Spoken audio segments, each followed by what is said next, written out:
Voilà 15 ans, quasiment jour pour jour, j'ai été nommée à la tête du service livre de L, un matin d'avril 2001. 15 ans que je demande à des écrivains pourquoi ils écrivent. Et là, c'est à moi de crever le mystère. J'écris pour chérir mon frère mort. J'écris pour imprimer sur une page blanche son sourire lumineux et son dernier cri. Pour dire ce crime dont il est à la fois la victime et le coupable.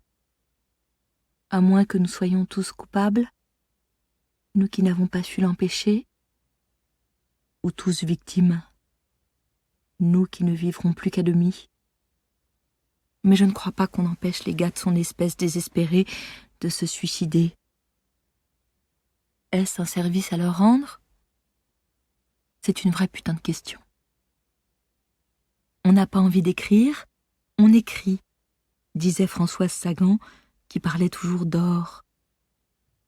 Je prends conscience, pour la première fois, que s'inscrivent des mots que je n'imaginais pas penser, que j'ignorais avoir en moi.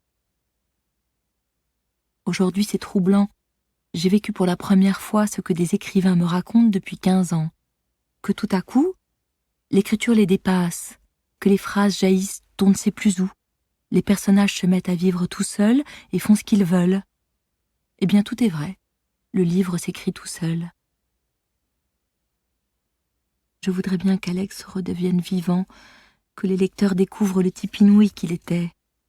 Sa longue physionomie rayonnante ou éteinte, son regard doux, tranchant, divisant le monde entre les salcons et les autres. Je cherche des traces et des signes partout. Je vire vieille folle. Je travaille comme une pute de campement pour m'empêcher de penser. Je dis ce qui me vient à l'esprit sans aucun filtre, ce qui ne va pas tarder à m'attirer des ennuis. Je vois des oiseaux partout, et hier j'étais au bord d'acheter un pull très cher et très moche, imprimé du corbeau à l'air mauvais, de Maléfique dans La Belle au bois dormant. Et si c'était mon frère? Je me suis calmée en m'offrant un blouson brodé d'oiseaux gentils.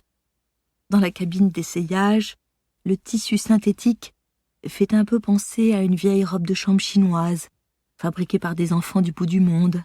Mais à la maison, je le trouve magnifique. Mes nièces, Colomba, Paloma, Bianca, achèteront le même, par hasard. Et j'en enverrai un autre par la poste à Juliette. C'est le blouson Alex. Je le porterai en toutes circonstances, avec la certitude qu'il me protège des cons et des mauvais plans.